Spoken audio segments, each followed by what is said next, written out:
What's up? Welcome into today's episode of Pushing the Pile, brought to you by FanDuel Sportsbook. Make every moment more.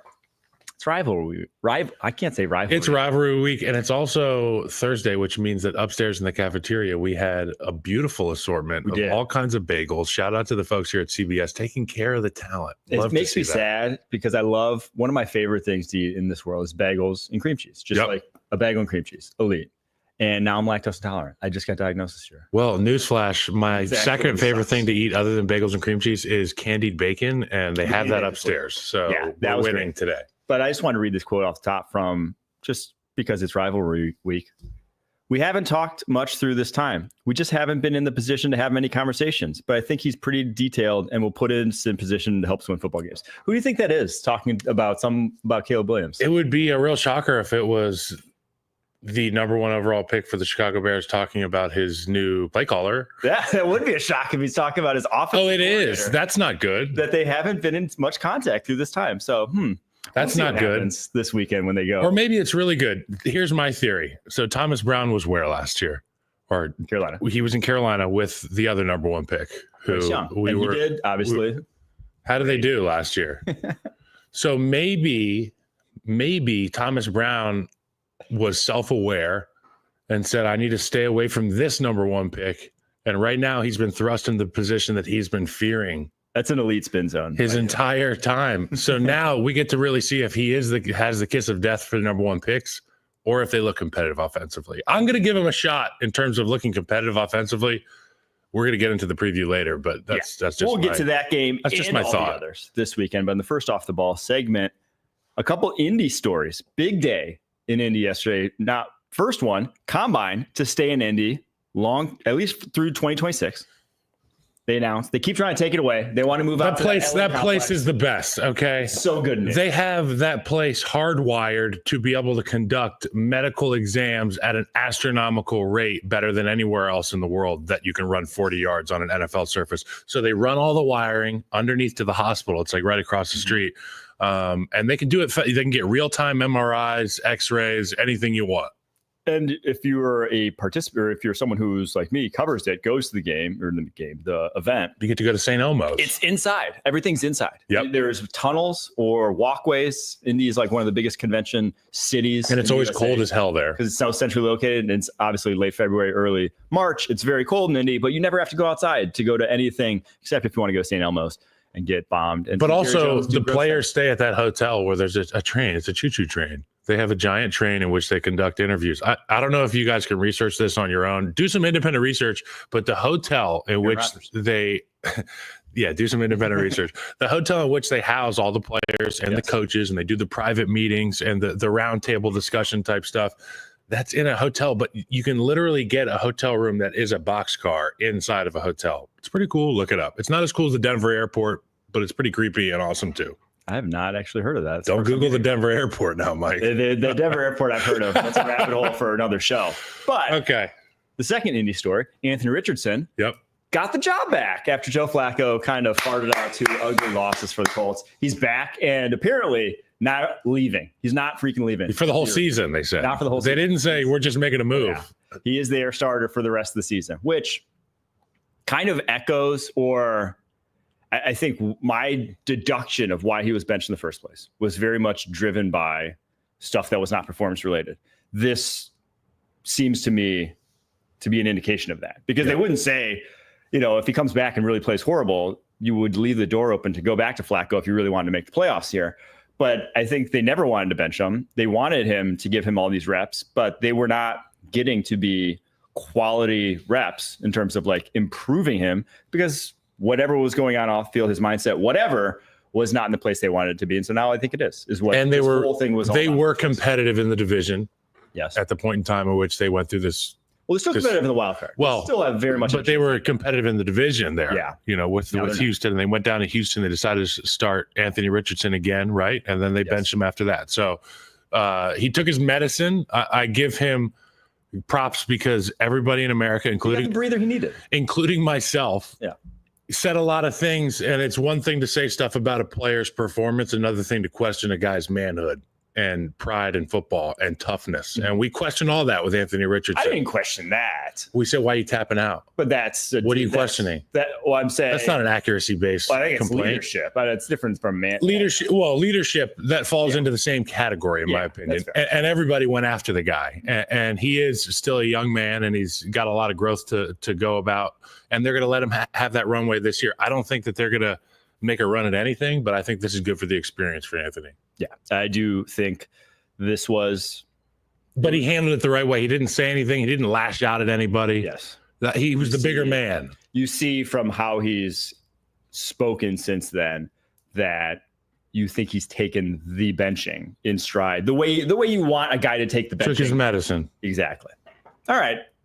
This weekend, there's a can't miss doubleheader on CBS, beginning with an AFC North showdown between the Ravens and the Steelers. Then all eyes on Buffalo for the most anticipated game of the season. Woo! The undefeated Chiefs meet Josh Allen and the Bills. Now that's a CBS Sports Sunday.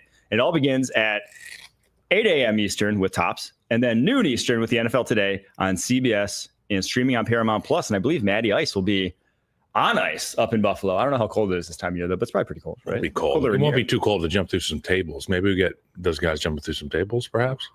Let's hope. Let's get him mad. Matt Ryan needs to put some pounds on before he jumps through a table. They got a lot of that's one of the secrets to living in the cold weather that I learned from living in Wisconsin. Thick. Everyone's fat.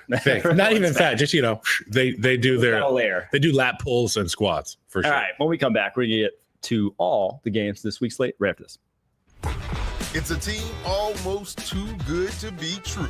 You guys ain't ready for us. Kick your game day off right as the Tops team tackles all the biggest headlines around the league. Who's got two thumbs and loves this next segment? Sunday mornings on CBS Sports Network. All right, before we get to the games, locks of the week. Reviewing last week. Yep, not good. Not great. 1-2. Down to 14-16 on season. I'm back to 2-1. 5 interceptions. Yeah, Detroit won. That was tough. That was a tough one to swallow. Giants won. They lose outright as 5.5-point favorites. I don't know what I was thinking there, but the Chase Brown call, never in doubt.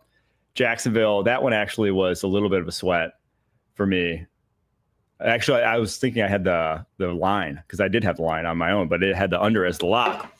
That wasn't a sweat at all. That one was locked in when they benched or when Trevor Lawrence said he wasn't going to play, and he's not going to play again this week. So we'll get to our Harry 2-2 after this. But Harry had a little rebound for Harry himself. Picking more stuff. And Philly. Harry's picking way more stuff now. I like that.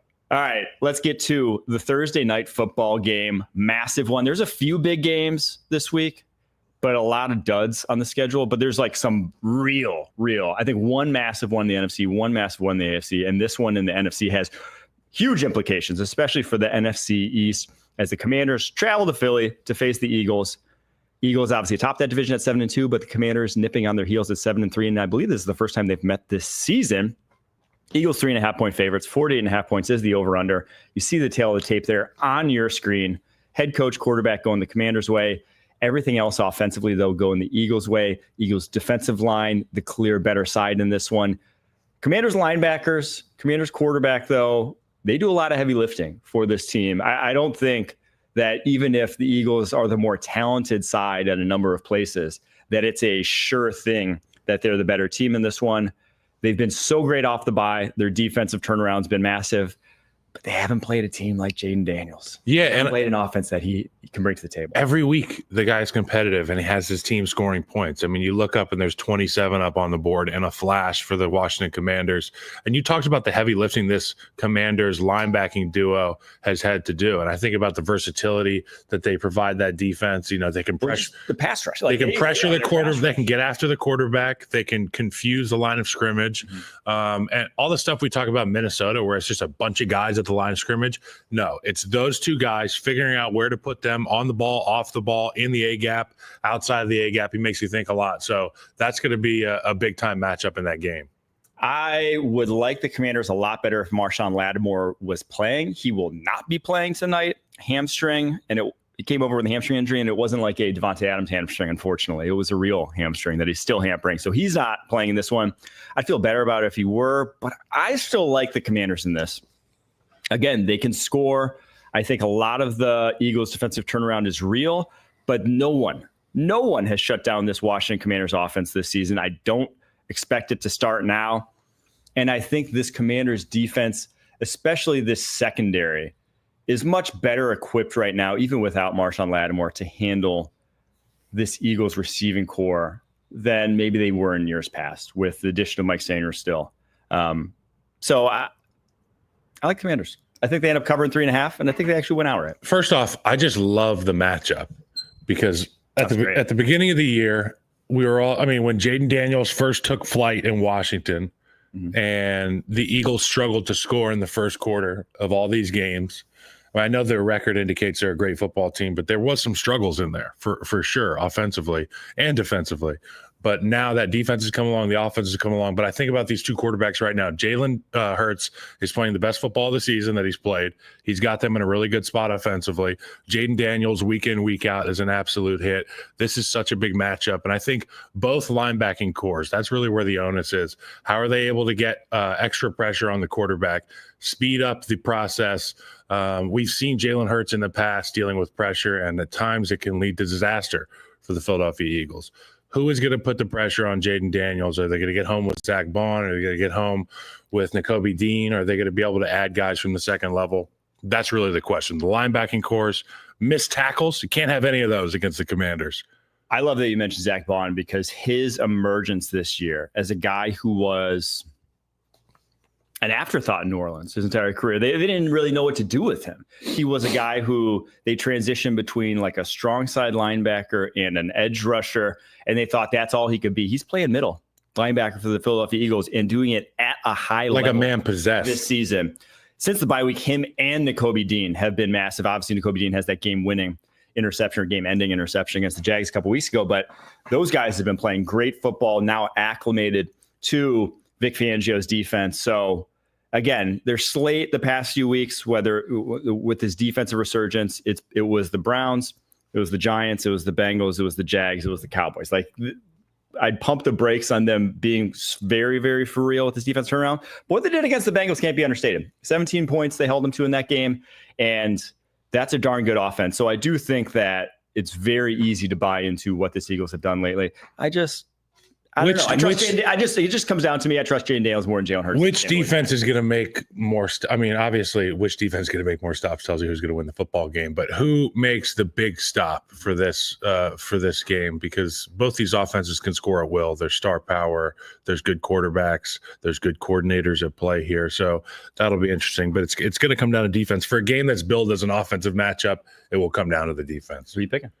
I'm going to pick the Eagles. Ooh. They got tired of hearing about the Commanders early in the season. This team's pissed. They say we're the king of the NFC East. The NFC East comes through us, and the Commanders have been knocking at the door, but the Eagles are ready. All right, let's get to the 1 p.m. slate, where the Jags travel to Detroit to face the Lions. Lions 13.5-point favorites. 46.5 points is the over/under. No surprise there because Trevor Lawrence already been said out for this game. So that means another week of Mac Jones and that t-shirt cannon that he's got. That's not very nice. You look at the tick marks, I go, everything offensively goes to the Lions. Jags D-line and linebackers, though, get those. Lions secondary been electric this season. They get that one. Even if Tyson Campbell's been freaking awesome for the Jags since returning from that hamstring injury. Man, this one stinks. I wish we could see Trevor Lawrence in that. It could be a game. I don't think it's going to be a game. And I like the Lions a lot in this one, even with 13.5 points. Yeah, 13.5 points. And I think it's not big enough, to be honest. But I got to give this Jacksonville Jaguars roster credit. There's a lot of guys playing really hard for that team right now. And with everything that's probably going to get blown up in Jacksonville, there's a lot of guys playing for a spot on that roster next year. And when they think ahead, they think about, we're going to make the right hire next cycle. And I'm going to be on a good team. And we're going to have Trevor Lawrence. So keep your head up, guys, in Jacksonville. Keep playing hard. You'll earn your money. Detroit Lions, I think they bounce back. I think Jared Goff in particular bounces back off of a bad hop, couple bad luck strokes of chance there against the Texans, 5 interceptions. We talked about this. It wasn't all his fault, I would say. Maybe he threw 1 interception, and there was 4 bad breaks. So he had what? He had a Hail Mary, which is like whatever. I mean, it was a shitty Hail Mary. Let's be real. He put that but it's a Hail Mary. 50 yards. So it was still a Hail Mary. He had the fumble, the tip that ended up being called a pick, even if it was more of like a fumble. That's a strip sack. He had Gosh, what were the other three that after that? He had the tip screen.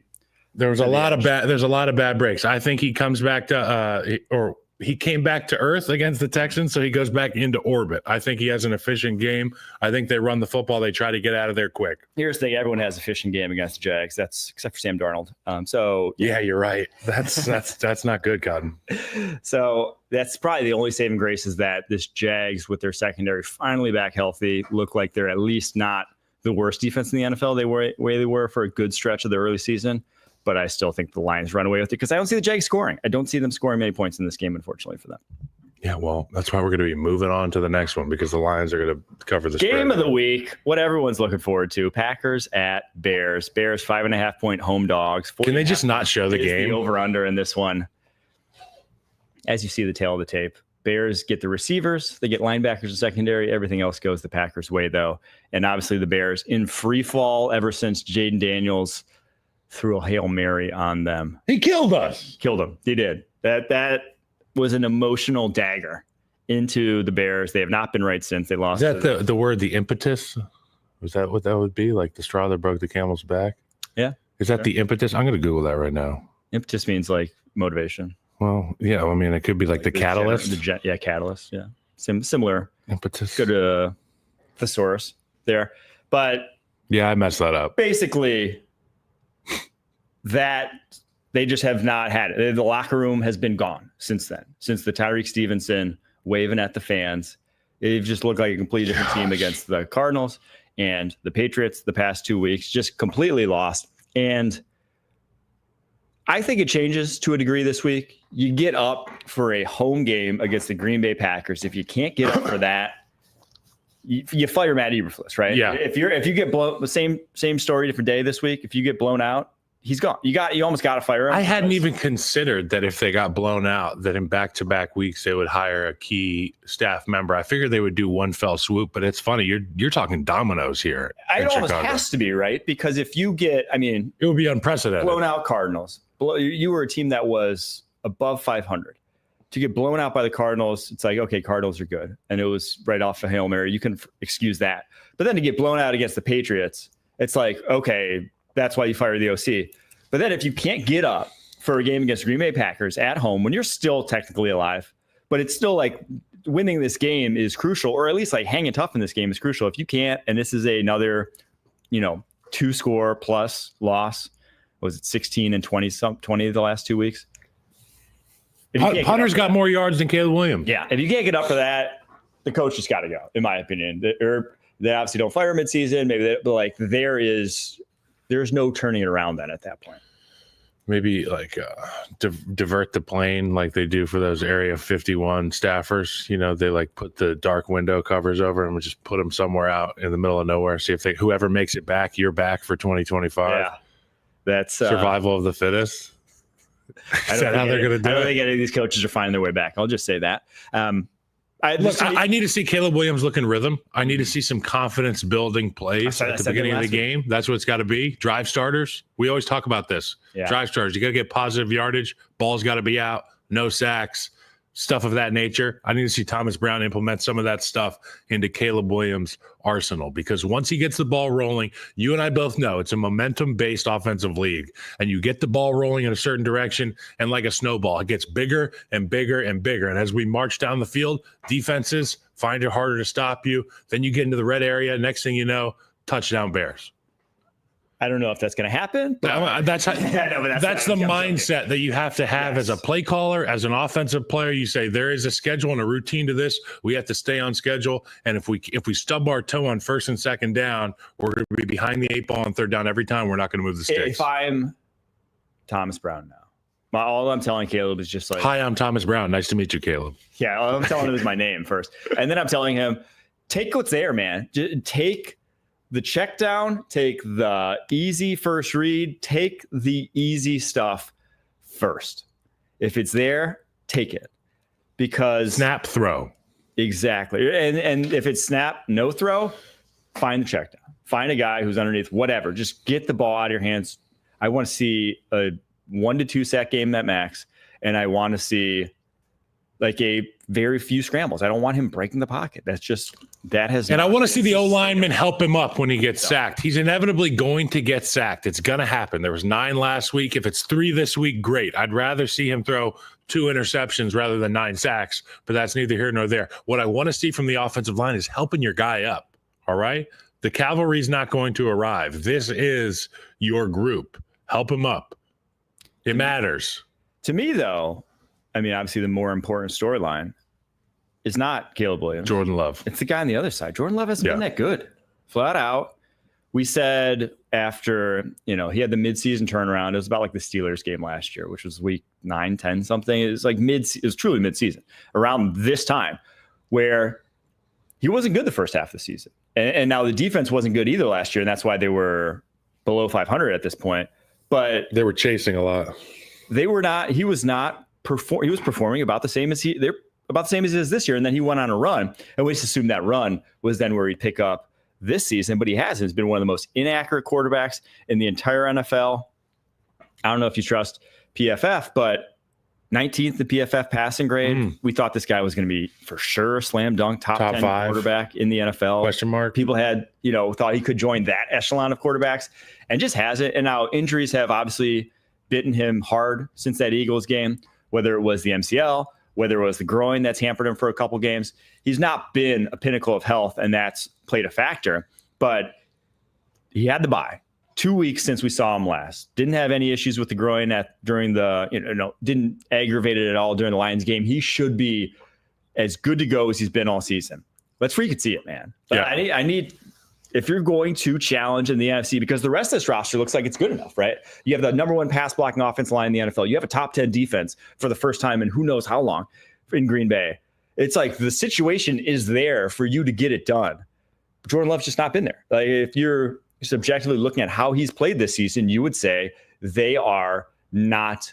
They're being held back. They have no chance to win the NFC with that level of play. They just don't. So a good defense, yes, but I need to just see him stop missing throws, stop throwing the ball up for grabs when things go awry, just like play some darn good quarterbacks. So for as much agony and depression as there is in Chicago about our state of affairs and our, eternal state of affairs in the Windy City, it's funny that there's actually some stuff on the other side of the party line that's concerning for the Green Bay Packers, for a team that was crowned, anointed in the preseason by Pete Prisco as Super Bowl favorites. Jordan Love, the chosen one, the next Brett Favre, the Aaron Rodgers. We have quarterback football heaven in Green Bay, don't we, Mike Renner?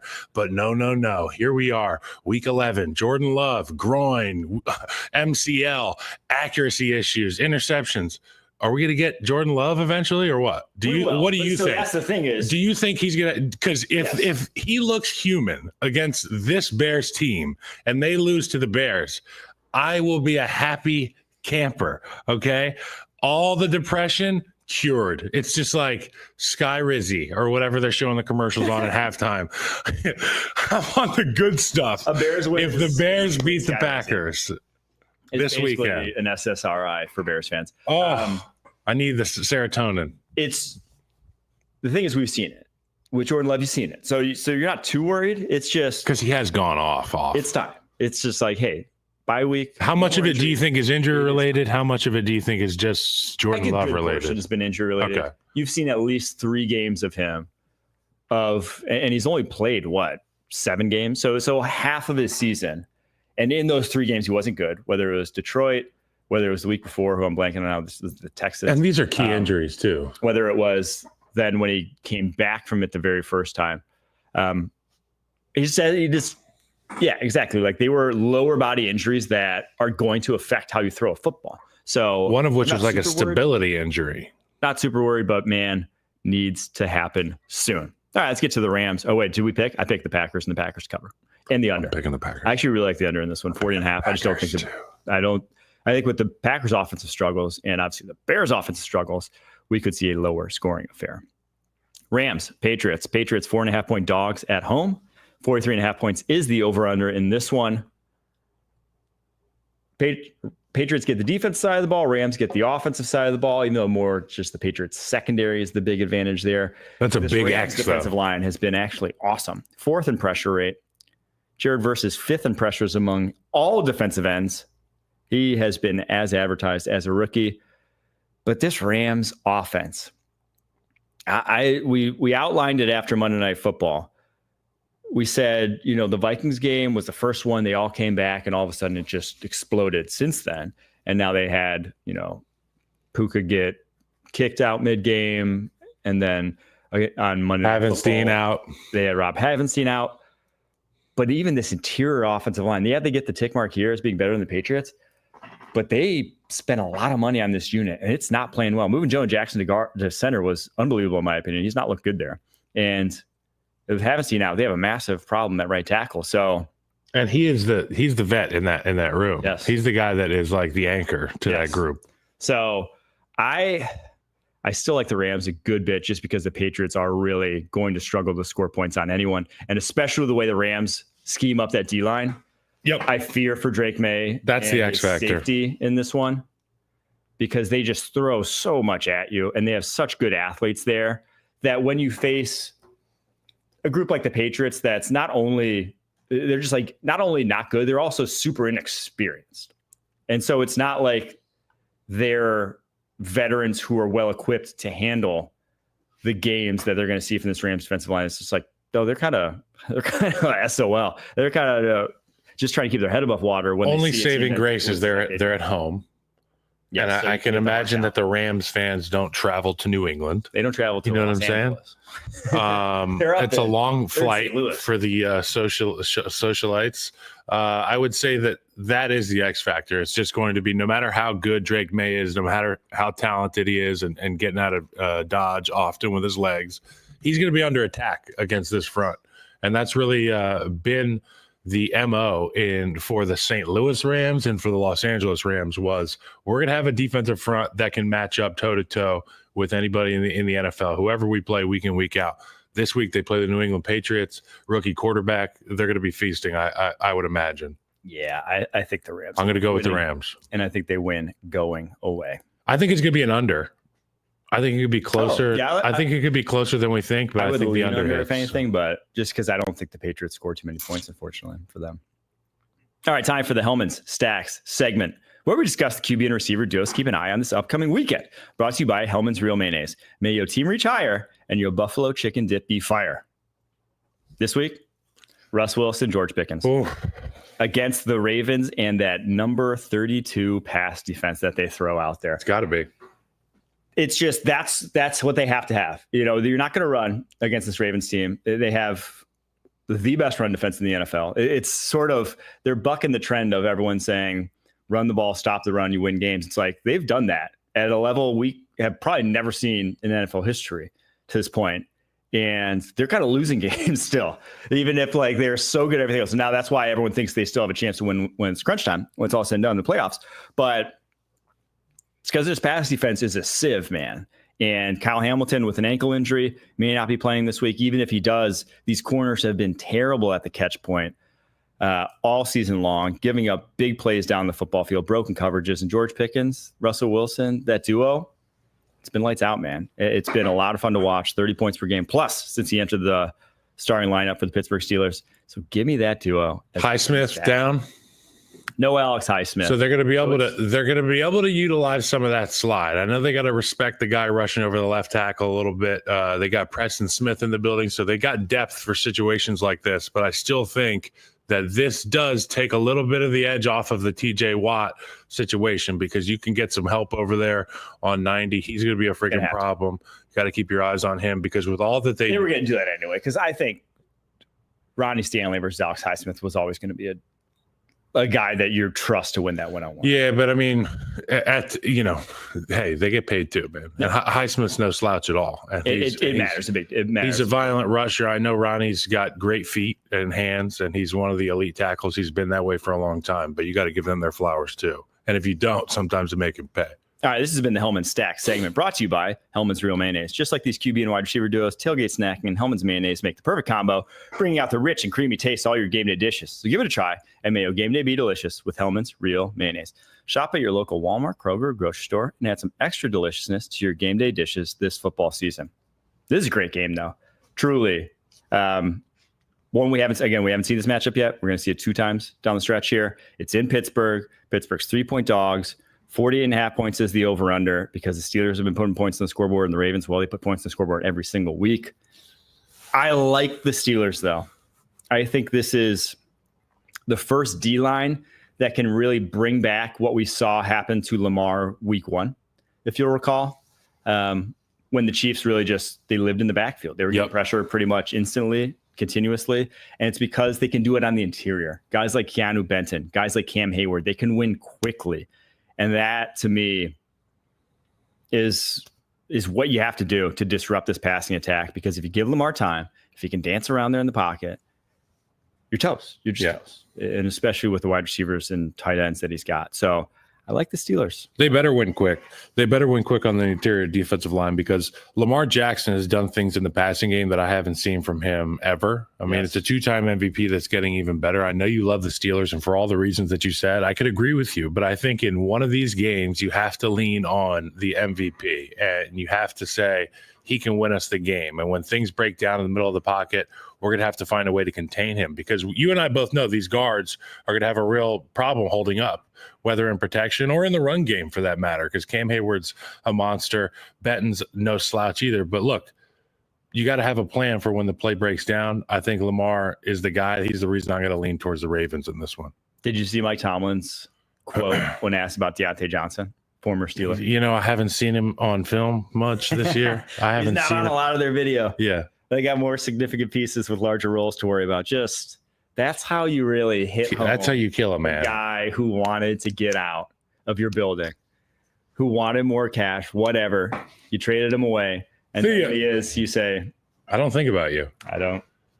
He's not going to factor in their game. And he's true. He's right. He doesn't play much. Well, we talked about it. I mean, it's just it doesn't lend itself to the personnel they run with. Yes. This one though, I got the Ravens, bro. You got the Ravens. You got the Steelers. I got the Ravens. I got the Steelers. I can totally see why your pick makes sense. I just can't. The Ravens did not lose enough defensively this year for their defense to be this bad, in my opinion. Well, now, then they're going to have an upswing at here. some point, they'll figure it out. I don't think it's going to be this week. I think it is this week. But at some point, I do think they will. They allowed 16.5 points per game last year. Now, the Steelers are at 16.2. They're second in the NFL. The Ravens had the top offense in the NFL last season in terms of points per game. 25th this year in points per game. 25.3 points allowed. Some of that's obviously because their offense has been lining it up. They've been scoring so much. The other team gets the ball so much. Just a lot of late game situations where you're up 14 plus. Yep. And you just kind of give it up, as opposed to last year where they weren't scoring as much. Tighter games. You're locked in more the entire game, but still, I don't know. The D-line has really kind of lost some of its teeth, whether it was losing Javen Clowney, Justin Matabuke just not being the same. So we'll see. And because they've taken that big a step back, just give me the Steelers at home. You got a chip in the shoulder. By the way, can we talk about how cool? Oh, let's call it it's Acrisure Stadium now. Oh, I don't know. The artist formerly known as Heinz Field is got to be one of the coolest places for a primetime game. It seems like the sky is a little bit blacker. Downtown Pittsburgh's beautiful. I was just there for a wedding earlier. All the venues are there. All the sports venues right downtown. It's like Cincinnati. Cincinnati, very much the same. Those Philly. Rust Belt on the water cities are truly beautiful. If you haven't been, highly recommend. Let's get to the Browns at Saints. Speaking of a Rust Belt, this one is in New Orleans, though, where the Saints are actually favored. 1.5 point favorites. 44.5 points is the over-under. What do you think about that? Saints O-line might be at full strength, though. That is why Eric McCoy may be back in this one. Big TBD on that one, but he will be back soon if he doesn't play in this one. If you go through the tail of the take, they're pretty evenly matched. I mean, I think we kind of forgot that the Saints were blowing people out early in the season because they lost a few close games, and then the Spencer Rattler sort of whatever that chasm was in their schedule where he played microburst so terrible. We kind of thought that was the Saints, but it's like, oh no, last week they showed that they were still, if they would have been healthy all season long, could have been right there in the mix for the NFC South. And so I think it's fair that they're favored in this one. And even though I won't pick them, I do think this team with the offensive line at full strength can't put points on the scoreboard. Now, obviously no Chris Olave, he's on IR. Marquez Valdez-Scantling, though, made that very irrelevant last week. I don't think it's going to be irrelevant against the Browns, though, because the Browns have some real corners that can actually stick with those guys for the New Orleans Saints. They got a full cadre of them. Not just 7 days ago, I saw a guy by the name of Myles Garrett get 3 sacks in like 4 plays. Who's going to block Myles Garrett? Do you think Trevor Penning? He was Fuaga? He was dealing with some injuries early in the season. He's a guy that always plays injured and dinged up, and I got a lot of respect for him. I think this is one of those games where if you don't have a game plan to get him blocked up, he will ruin your game plan. But you talked about McCoy being back in the lineup. You and I talked about the house of cards that is the Saints offense if you don't have your onslaught of offensive linemen. It's a similar thing in Atlanta. If you don't have your ass kickers up there in the run game, you're not going to be able to translate it into those deep shots. But I'm going to lean on Derek Carr. And I'm going to lean on the Saints. Last words. I'm going to lean on Derek Carr here. You know, we're going to test out the old car. I'm going to check the Carfax on this one. Give me the Saints. Carfax. Carfax says he's been in 20 accidents over his career. Give me the Carfax. I can't afford the nicer one. Cleveland, though, I liked whoever that was. I missed the name in the chat. Said Jameis Revenge game. And you can't underestimate the fact that Jameis is going back to New Orleans. Yep. Where he spent the past 2 seasons. To eat a W. Where they never gave him the reins to that freight train. There we go. Rob. Browns win. Jameis is going to be throwing 100-mile-per-hour fastballs on the black. Browns lose. Jameis throws 4 interceptions from being uber aggressive. He tries to get away with it, and he doesn't. Sometimes he gets caught. He famously has been caught. I like the Browns. Give me the Browns. All right, let's get to the Vikings at Titans. This one scares me for the Vikings. Does it? Titans, yes. 5.5 dogs at home. 40.5 points. Look at all those check marks. All the check marks except for defensive line where I see it as a wash, but it's like not that big of a difference. I honestly probably would go the Vikings. If you, I don't even know why I gave it. I'd probably go the Vikings. They're just the better team. They're the better team in a number of different areas. That's why the Titans are slated to be on track to get the first overall pick. If they keep losing. And why I think the under is actually my favorite bet in this one, because I love the under. Titans are a sneaky, solid pass defense. Actually, the best pass defense in terms of pure yards per game in the NFL this season. Now, some of that's because they give the team the ball in their own territory a lot and give up easy scores and just let them run down their throats. But sneaky good pass defense. And Darnold, right hand injury, was limited in practice yesterday. If you don't know, that's the hand that he throws with. Yeah. That seems important if you have a right-handed injury. And the way he played last week, it seemed to be even more important. Here's another theory. It's actually not a theory. It's scientifically proven. People with red hair, they have a higher pain tolerance. Sam Darnold has red hair, which means it's worse than. Oh, it's even worse. It's even worse. Oh, so I have real concerns about this Minnesota team. Like, no, it doesn't. And also, is history repeating itself with the Minnesota Vikings? What's their record right now? 6-3, 7-2, or 7-2. Didn't we see this in 2016? Like a team that went on a rip at the beginning and then they fell apart at the end of the season. And it feels like this Tennessee team is tough defensively. To your point, they lost Kirk Cousins last year. To your point, yeah, it's a tough team defensively. Minnesota, they've looked a little bit lost offensively. I think it could spell disaster. And what's the line in this one? 5.5 points. 5.5 points, dude. I'm going to go with the Titans in this one. Oh, he likes Titans. I don't love either side. I just love the under. Which means you like the Titans. I just love the under. You've had good times at Tin Roof. I have. There's 2 Tin Roofs in Nashville, actually. Really? Yeah, there's one on Broadway. And so nice they built it twice. Music Row. One on Broadway is kind of trashy.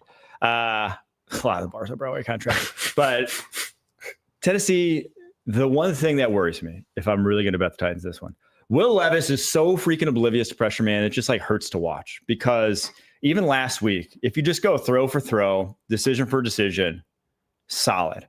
But then he just took a zillion bad sacks and fumbles. It's like, stop doing that. Just like, but one of my good friends tweeted out, James Foster tweeted out, he does not have object permanence. As soon as a defensive lineman's out of his line of sight, he's gone forever. He it's like, dude, it's true. It's just watching him play, and it's like he forgets that there are other guys playing football too at times. That's why you have to have quick game built in for this guy, particularly against this pressure package. Like, you have to have immediate answers for when you know pre-snap that let's say there's 7 guys at the line of scrimmage. You know that at least 4 of them are coming, maybe 5 or 6. You have to know, you have to split the field in 2 halves and say, That's my answer here. That's my answer here. And on the snap of the ball, you do it. If you're back there playing hero ball like Will Levis, you run into a lot of problems. But Sam Darnold, same thing. So I like the Titans here, dude. I really do, to cover. All right, give me the Titans to cover and give me the under. I love that. You convinced me. I love that about you. Will Levis is bound to have a great game. All right, let's get to the And he Colts. wasn't that bad last week. He wasn't. It's Will Levis. It's fair. It's fair. Okay. It was the Chargers too. It's a good deal. All right. Colts at Jets. Jets 3.5-point favorites. 43.5 points is the over under in this one. Don't even give them X's. Some big injuries though for the Colts. Bernard Raymond, knee injury last week, may be out. DeForest Buckner, foot injury, may be out. So those are two key pieces on both line of scrimmages that you would like to have in this game, I'll just say.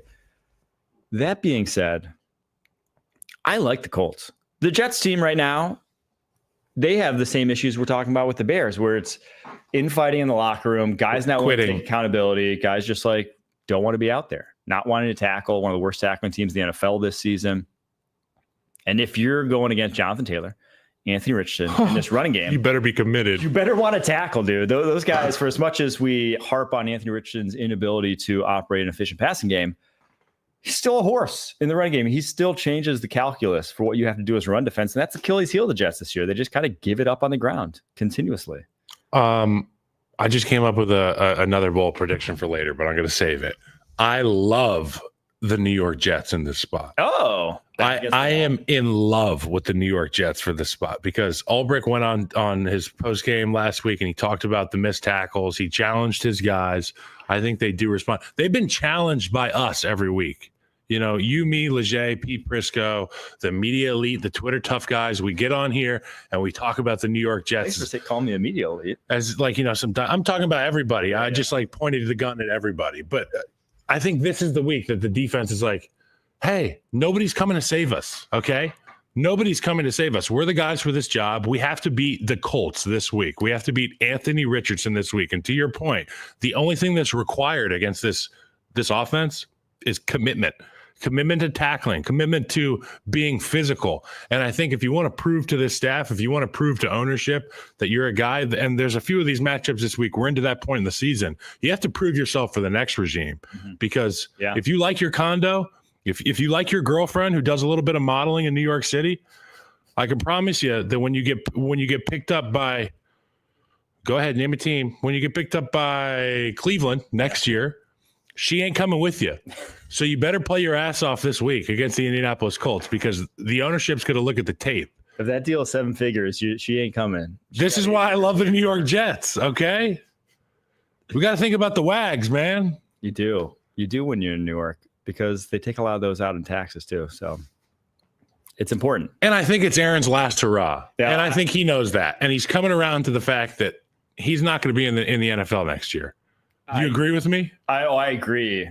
But I think at some point, the sparkle or whatever you want to call it, the Aaron Rodgers, the twinkle in his eye, sort of the I'm going to come back and get you, like the revenge factor, his internal fire that burns was extinguished at some point over the past handful of weeks when he was one of those hits was like someone blowing on a candle. And it was just like, this is too much. And I think you saw that last week. It just looks like it's all too much for him right now at 40 years old. I just feel like there was a movie For the Love of the Game, and I don't remember exactly how it went, but at one point, Kevin Costner cut this with a bandsaw. He cut his hand. He was a pitcher.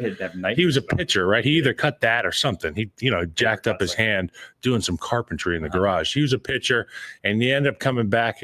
Again, I don't remember how the movie went. I'm kind of making this up. And he dominated at the end. He found a way to clear the mechanism, and clearing the mechanism is shutting out all the noise, finding a way to tap into your primal instincts and doing what your job is. And for Aaron Rodgers, what he's done for decades at this point is slinging the pigskin. Yes, he's 40 and he can't take hits. Yes, he's 40 and he can't run, but he can still sling it around a little bit. So that's what I need to see. That in conjunction with the defense being challenged by their interim head coach, who's the D coordinator.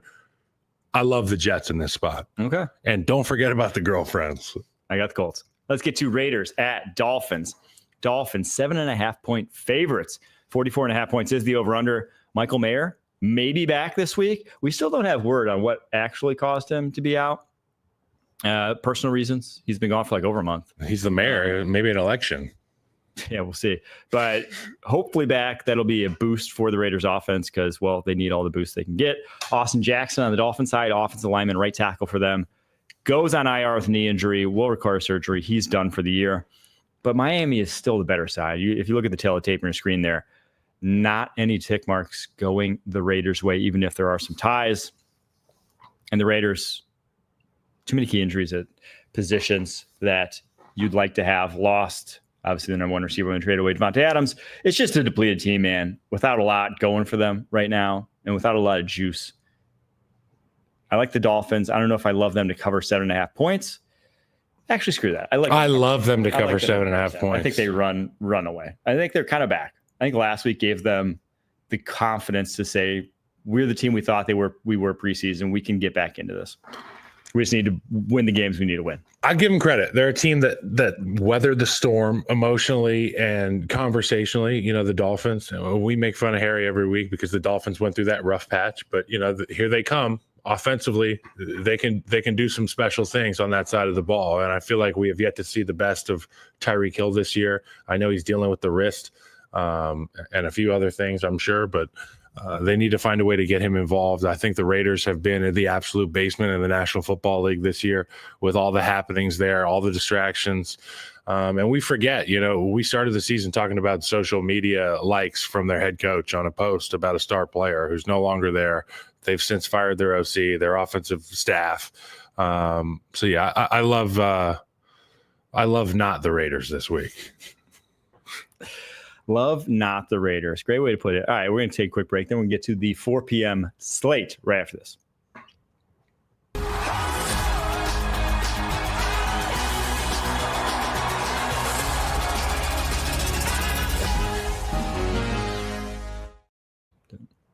Sorry, we were just discussing on what we were going to throw in there on the old sportsbook. What's HN's prop bet? I don't even know, but he's going to hit the over on total yards for sure. Total yards. Guy likes to catch it too. All right, Seahawks at 49ers. 49ers 6.5-point favorites at home. 48.5 points is the over-under in this one. I don't know if that spread's big enough. You don't think so? No. Okay, division game. Stella's got her groove 49ers back. 49ers have been stinky in division games. Stella's got her groove back this season. It's not the same team that we've seen all season, Mike. I know your stats are like, I forget who says the stats are like bikinis. They show you a little bit, but they don't show you everything. So the 49ers, the only divisional game they've won this year, they lost the Rams, lost the Cardinals. They did beat the Seahawks in Seattle by 12. Actually, this is one of the few I like the over in this one. Okay. I think points will get put up on the scoreboard on both sides of the ball. But yeah, I do think, where was it last time? Nick Bosa had the most pressures of anyone in a game this season. I think they adjust a little bit, but I don't see any way the Seahawks really pull this one off, unfortunately. I had higher hopes for this offense in particular, but Ryan Grubb's just not been able to scheme around this O-line. I think it's all about San Francisco right now. It doesn't matter who they're playing this week. I feel like this is a group that understands that if they find a way to get laser focused, they can make a run at this thing. And they've been at the door. They've been right outside the door. They beat it on the door for many years now. And it's an opportunity for this team to make a run. I really feel like they still have the pieces. They still have the core to be able to make a run at a Super Bowl. And for the Niners, it starts with beating up teams that you're supposed to beat up. And the Seahawks are one of these teams. We just saw the list of check marks. It's all San Francisco. You've got the coach. You've got the quarterback I trust more. You've got the star players that I trust more. You've got the rusher. You've got the linebacker. You've got the receivers. Let's go put the proof in the pudding and dominate this game against the Seahawks. This is a game I would describe as a must-win for the Seattle Seahawks. You are 4-5. You are currently last in the division, but obviously you're not too far off. Cardinals are first at 6-4. So it's a tightly packed division. But if you have any hope of getting to the playoffs at this point, it starts this week. To win this division, you're going to have to go through the gauntlet, the slate that is the rest of the NFC West. And I think you're going to have to beat every single one of those en route to the division. So there's a nail in the coffin game. Definitely. definitely. We went up to Minnesota in 2018. It was like week 18. I think we had week 18 back then. It was 2018, week 18. We were playing Minnesota. They had an opportunity. They did not have a week 18. So then it was week 17. So we're playing up there, and we just had to beat them, and they wouldn't go to the playoffs, and we would go to the playoffs. We were already in. And I just remember how good of a feeling it was to smack that team in our division. We ran the shit out of the ball. It's got to be one of those games for San Francisco. There's no better feeling. There's no better feeling than driving that nail in the coffin. Be the Undertaker. Which only happened once in my career. I got to do that. But I slammed the shit. That coffin is still shut, okay? All right, Falcons at Broncos. Broncos 2.5-point faves. This is home. An interesting game. 44.5 points is the over-under. Broncos lead the NFL in pressures this year. Falcons third fewest in the NFL, second lowest pressure rate in the NFL. Kirk Cousins, though, the best quarterback under pressure in the NFL over the last 3 seasons. 3 straight seasons of 7.0 yards or better under pressure, yards per attempt under pressure. See, when we talk about answers, you got to have answers for pressure. And when you have answers for pressure and you hit guys in stride and you have a plan pre-snap, you can make them bleed for what they do to you. You can say, oh, you want to pressure us? That means you're leaving your rib cage open. If you bring this, you got your rib cage open. Now I'm going to put my dagger in there. And that's what Kirk Cousins does because he's a smart guy. He prepares like nobody's business, and he's got answers for these pressures. And that's what it all comes down to in the league. Yeah, I kind of like the Falcons in this one, even though it's on the road because of it. I do think that he will, a veteran against what the Broncos do from a blitzing perspective, I think he can pick them apart just well enough. And Drake London's going to be okay for this one. I know he's got a hip. I know he's got a hippie. The Broncos. Thinking about you, Drake. They still got Bo Nix, and they're going against a good secondary in Atlanta that I don't think is going to give him much in the way of opportunities to throw the ball down the football field. So because of that, give me the Falcons. Yeah, I like the Falcons, and we love Kirk Cousins. This is what the Falcons wanted when they got him. But I think it's that running game that can challenge and wear down this defense because there's no scheme, there's no effort that can if you go out there and you just run the piss out of the football, there is really no answer to it. And they've got the guys, they've got the scheme for it in Atlanta, and they can make you bleed on the plays where Kirk Cousins pulls it out of the belly of the running back. And that's what they're going to look to do. Run the football, look to move the chains with explosives as well. Get the receivers involved. They've got yard after catch receivers too. I think that's where you can make them bleed. And the Falcons make it difficult with their condensed formations.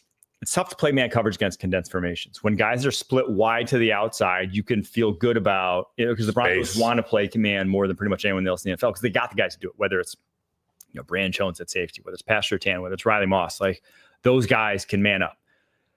But when you have those split wide receivers down to just outside, where a normal slot wide receiver would, you got like a trips bunch.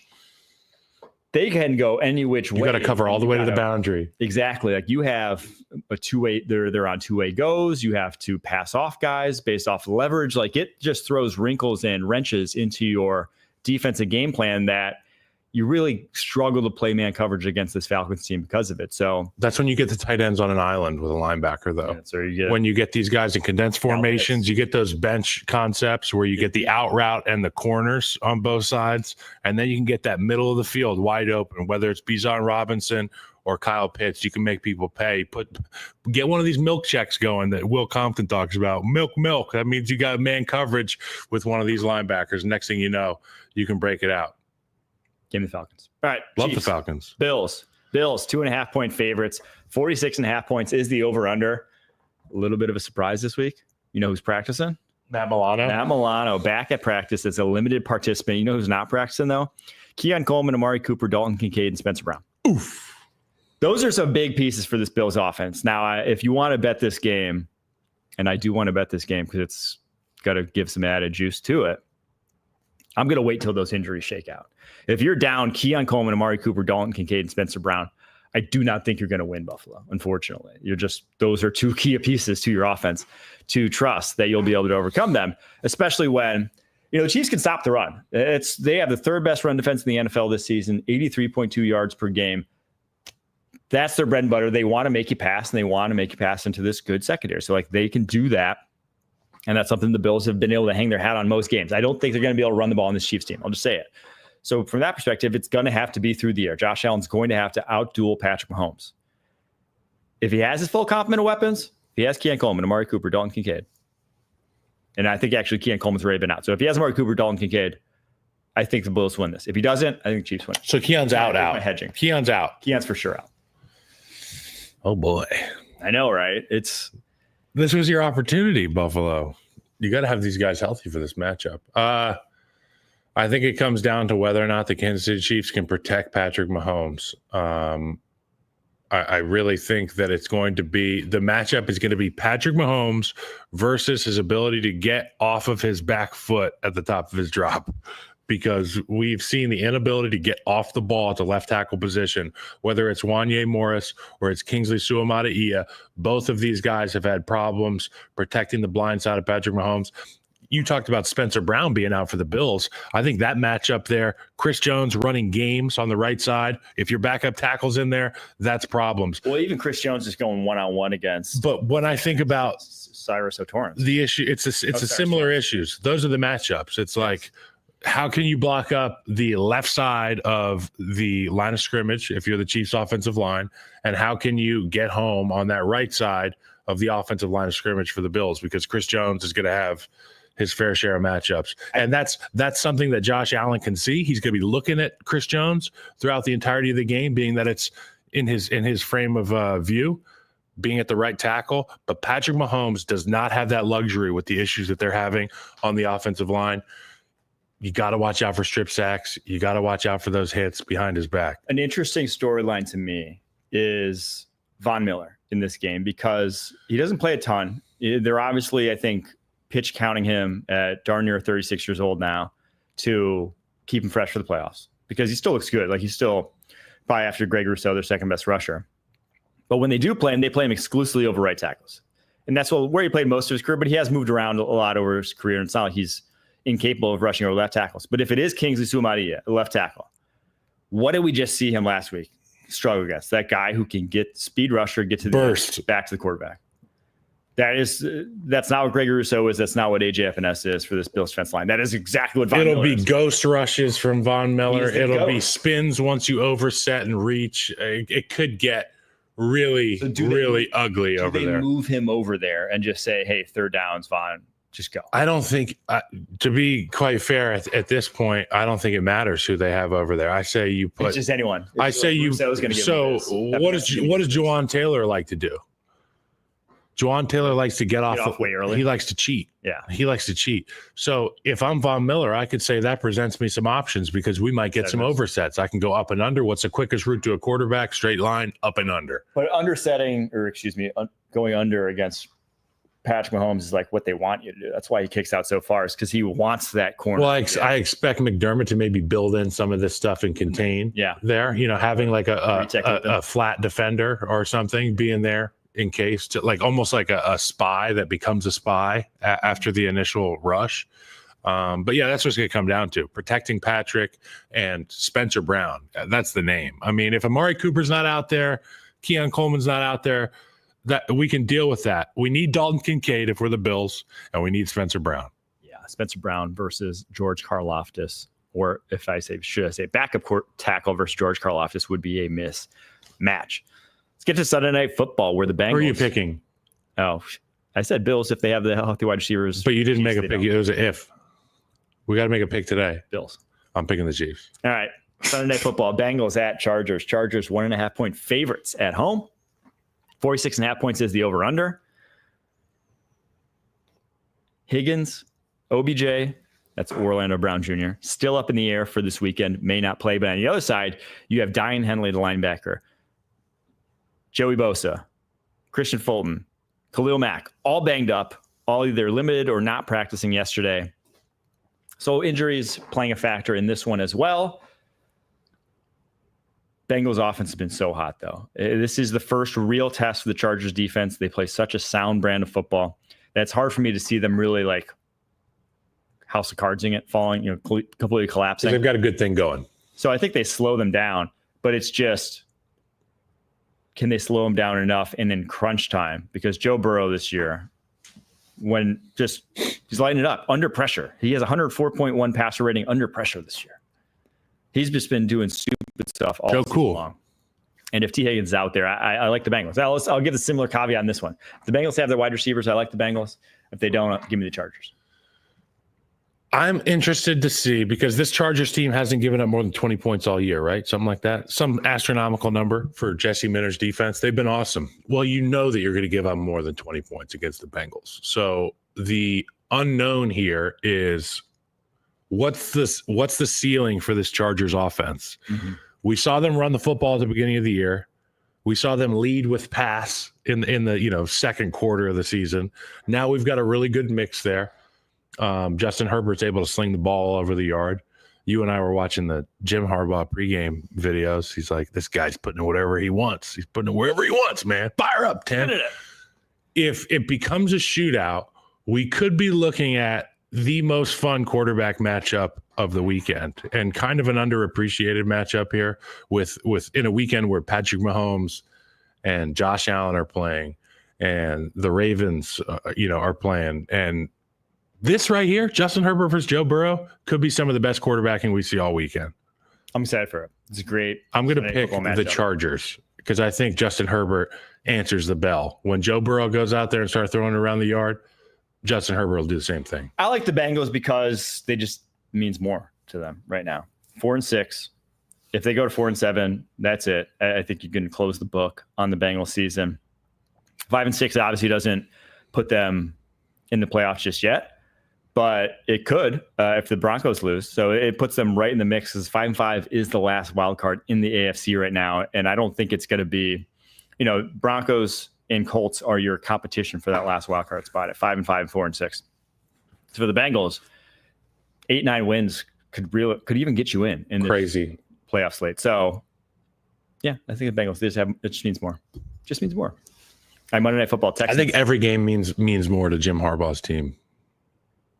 That's actually probably fair. I really believe that. Coaching advantage. Like, I really effing believe that. Yeah, that's not an unrealistic point, in my opinion, that they'll be up for every game like it's a game they have to win. And I think you've seen that this year with them. Monday Night Football, Texans at Cowboys. Cowboys 7.5-point dogs.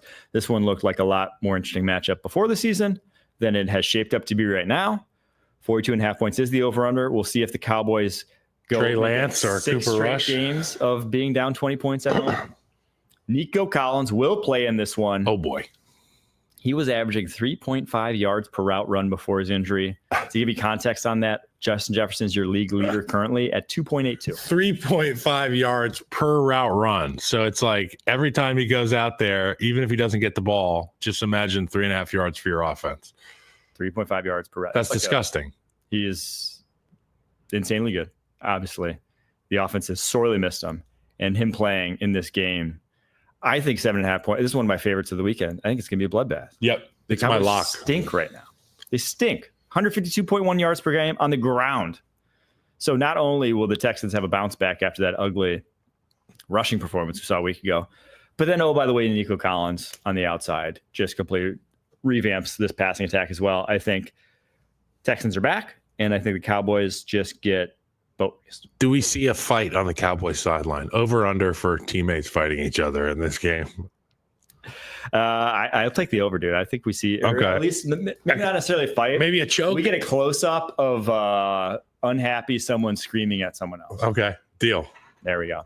Over. All right, let's get to the locks of the week. Who you got this week, Kyle? My locks of the week. I got to reference my Google Doc here. There you go. I've got Houston minus 7.5. We just talked about it. So Nico Collins back is worth 7 points in my opinion. Washington, Philadelphia is going to go over. Can't wait to watch both of those offenses go at it. Derek Carr over 202.5 passing yards. I feel like that's an easy one. Okay. The Browns. Got the offensive line back in here. You're just loving the Carfax. Harry goes Jordan Love over 0.5 interceptions. Screw you, Harry. Great. How are you going to do that to me? I had the Houston as well over the 7.5 over the Cowboys. Minnesota, Tennessee under 40.5, and then give me Washington. Dogs, 3.5 points. You can tell me they can lose by field goal and I'm still getting money. Give me Washington. Give me the Birds. Give me the over for that game. All right. There you have it. Your Week 11 preview. We'll be back on Monday doing the Week 11 review. Until next time. Go Bears. Go back up.